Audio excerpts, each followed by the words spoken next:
मित्रों नमस्कार। आपका हार्दिक अभिनंदन है हमारे YouTube चैनल आत्म सृजन में।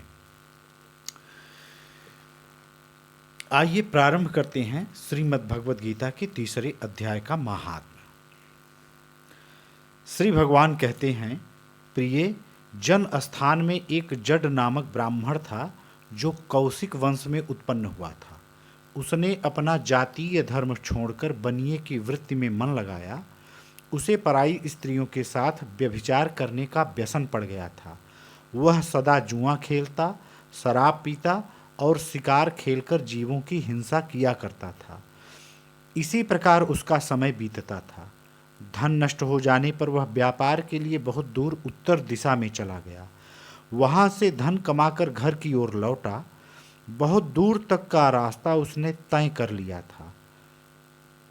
एक दिन सूर्यास्त हो जाने पर जब दसों दिशाओं में अंधकार फैल गया, तब एक वृक्ष के नीचे उसे लुटेरों ने धर दबाया और शीघ्र ही उसके प्राण ले लिए। उसके धर्म का लोप हो गया था, इसलिए वह बड़ा भयानक प्रेत हुआ। उसका पुत्र बड़ा धर्मात्मा और वेदों का विद्वान था। उसने अब तक पिता के लौट आने की राह देखी। जब वे नहीं आए, तब उनका पता लगाने के लिए वह स्वयं भी घर छोड़कर चल दिया। वह प्रतिदिन खोज करता, मगर राहगीरों से पूछने पर भी उसे उनका कुछ समाचार नहीं मिलता था। तदनंतर एक दिन एक मनुष्य से उसकी भेंट हुई जो उसके पिता का सहायक था। उससे सारा हाल जानकर उसने पिता की मृत्यु पर बहुत शोक किया। वह बड़ा बुद्धिमान था। बहुत कुछ सोच विचार कर पिता का पारलौकिक कर्म करने की इच्छा से आवश्यक सामग्री साथ ले उसने काशी जाने का विचार किया। मार्ग में 7-8 मुकाम डालकर वह 9वें दिन उसी वृक्ष के नीचे पहुंचा जहां इसके पिता मारे गए थे। उस स्थान पर उसने संध्योपासना की और गीता के तीसरे अध्याय का पाठ किया। इसी समय आकाश में बड़ी भयानक आवाज हुई। उसने अपने पिता को भयंकर आकार में देखा। फिर तुरंत ही अपने सामने आकाश में उसे एक सुंदर विमान दिखाई दिया जो महान तेज से व्याप्त था। उसमें अनेकों क्षुद्र घंटिकाएं लगी थीं। उसके तेज से समस्त दिशाएं आलोकित हो रही थीं। यह दृश्य देखकर उसके चित्त की व्यग्रता दूर हो गई। उसने विमान पर अपने पिता को दिव्य रूप धारण किए विराजमान देखा। उनके शरीर पर पीतांबर शोभा पा रहा था और मुनिजन उनकी स्तुति कर रहे थे। उन्हें देखते ही पुत्र ने प्रणाम किया। तब पिता ने भी उसे आशीर्वाद दिया।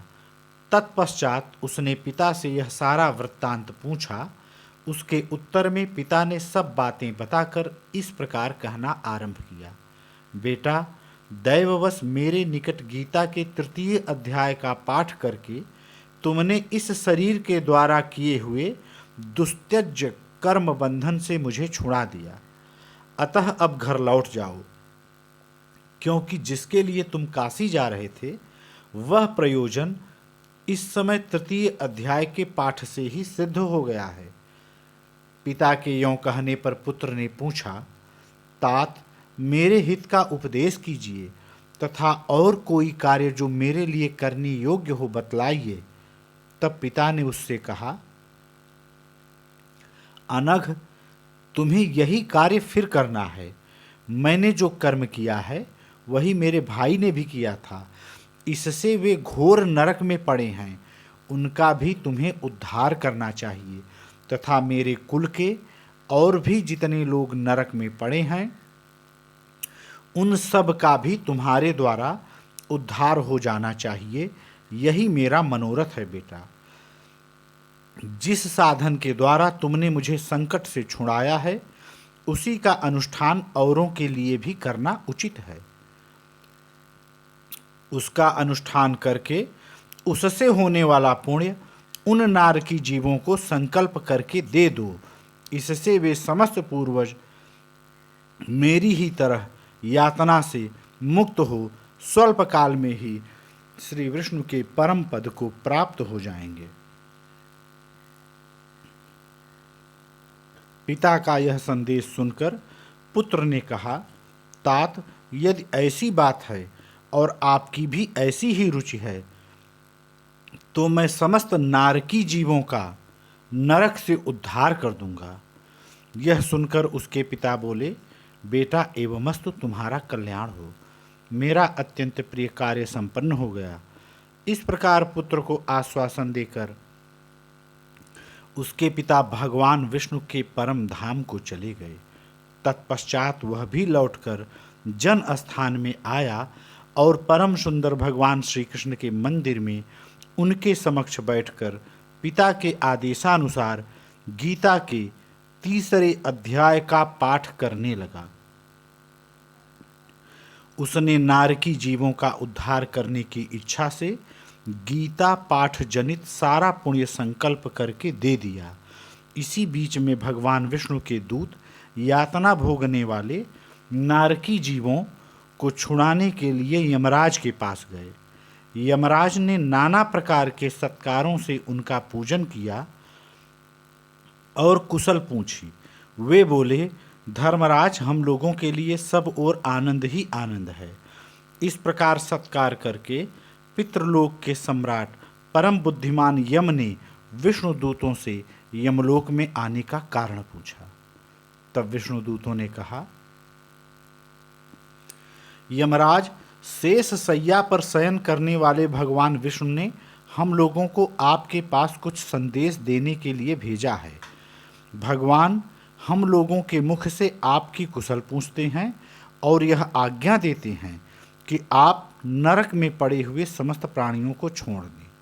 अमित तेजस्वी भगवान विष्णु का यह आदेश सुनकर यम ने मस्तक झुकाकर उसे स्वीकार किया और मन ही मन कुछ सोचा। तत्पश्चात मदोन्मत्त नारकी जीवों को नरक से मुक्त देखकर उनके साथ ही वे भगवान विष्णु के वास स्थान को चले। यमराज श्रेष्ठ विमान के द्वारा जहाँ क्षीरसागर है वहाँ जा पहुँचे। उसके भीतर कोटि कोटि सूर्यों के समान कांतिमान, नील कमल दल के समान श्याम सुंदर लोकनाथ जगत गुरु श्री हरि का उन्होंने दर्शन किया। भगवान का तेज उनकी सैया बने हुए शेषनाग के फणों की मड़ियों के प्रकाश से दुगुना हो रहा था। वे आनंद युक्त दिखाई दे रहे थे। उनका हृदय प्रसन्नता से परिपूर्ण था। भगवती लक्ष्मी अपनी सरल चितवन से प्रेम पूर्वक उन्हें बार बार निहार रही थीं। चारों ओर योगी जन भगवान की सेवा में खड़े थे। उन योगियों की आँखों के तारे ध्यानस्थ होने के कारण निश्चल प्रतीत होते थे। देवराज इंद्र अपने विरोधियों को परास्त करने के उद्देश्य से भगवान की स्तुति कर रहे थे। ब्रह्मा जी के मुख से निकले हुए वेदांत वाक्य मूर्तिमान होकर भगवान के गुणों का गान कर रहे थे। भगवान पूर्णतः संतुष्ट होने के साथ ही समस्त योनियों की ओर से उदासीन प्रतीत होते थे। जीवों में से जिन्होंने योग साधन के द्वारा अधिक पुण्य संचय किया था, उन सब को एक ही साथ वे कृपा दृष्टि से निहार रहे थे। भगवान अपने स्वरूपभूत अखिल चराचर जगत को आनंदपूर्ण दृष्टि से आमोदित कर रहे थे। शेषनाग की प्रभा से उद्भासित एवं सर्वत्र व्यापक दिव्य विग्रह धारण किए नीलकमल के सदृश श्याम वर्ण वाले श्रीहरि ऐसे जान पड़ते थे मानो चांदनी से घिरा हुआ आकाश सुशोभित हो रहा हो। इस प्रकार भगवान की झांकी करके यमराज अपनी विशाल बुद्धि के द्वारा उनकी स्तुति करने लगे। यमराज बोले, संपूर्ण जगत का निर्माण करने वाले परमेश्वर, आपका अंतःकरण अत्यंत निर्मल है। आपके मुख से ही वेदों का प्रादुर्भाव हुआ है। आप ही विश्व स्वरूप और इसके विधायक ब्रह्म हैं। आपको नमस्कार है। अपने बल और वेग के कारण जो अत्यंत दुर्धर्ष प्रतीत होते हैं, ऐसे दानवेंद्रों का अभिमान चूर्ण करने वाले भगवान विष्णु को नमस्कार है। पालन के समय सत्वमय शरीर धारण करने वाली, विश्व के आधारभूत सर्वव्यापी श्री हरि को नमस्कार है। समस्त देहधारियों की पातक राशि को दूर करने वाले परमात्मा को प्रणाम है। जिनके ललाटवर्ती नेत्र के तनिक सा खुलने पर भी आग की लपटें निकलने लगती हैं, उन रुद्र रूपधारी आप परमेश्वर को नमस्कार है। आप संपूर्ण विश्व के गुरु, आत्मा और महेश्वर हैं। अतः समस्त वैष्णव जनों को संकट से मुक्त करके उन पर अनुग्रह करते हैं। आप माया से विस्तार को प्राप्त हुए अखिल विश्व में व्याप्त होकर भी कभी माया अथवा उससे उत्पन्न होने वाले गुणों से मोहित नहीं होते। माया तथा माया जनित गुणों के बीच में स्थित होने पर भी आप पर उनमें से किसी का प्रभाव नहीं पड़ता। आपकी महिमा का अंत नहीं है, क्योंकि आप असीम हैं। फिर आप वाणी के विषय कैसे हो सकते हैं? अतः मेरा मौन रहना ही उचित है। इस प्रकार स्तुत करके यमराज ने हाथ जोड़कर कहा, जगत गुरु, आपके आदेश से इन जीवों को गुण रहित होने पर भी मैंने छोड़ दिया है। अब मेरे योग्य और जो कार्य हो उसे बताइए। उनके यों कहने पर भगवान मधुसूदन मेघ के समान गंभीर वाणी द्वारा मानो अमृत रस से सींचते हुए बोले, धर्मराज, तुम सब के प्रति समान भाव रखते हुए लोगों का पाप से उद्धार कर रहे हो। तुम पर देहधारियों का भार रखकर मैं निश्चिंत हूँ। अतः तुम अपना काम करो और अपने लोक को लौट जाओ। यों कहकर भगवान अंतर्धान हो गए। यमराज भी अपनी पुरी को लौट आए।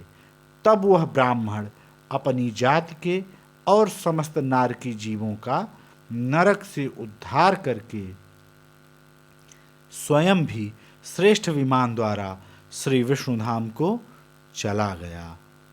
जय श्री कृष्ण।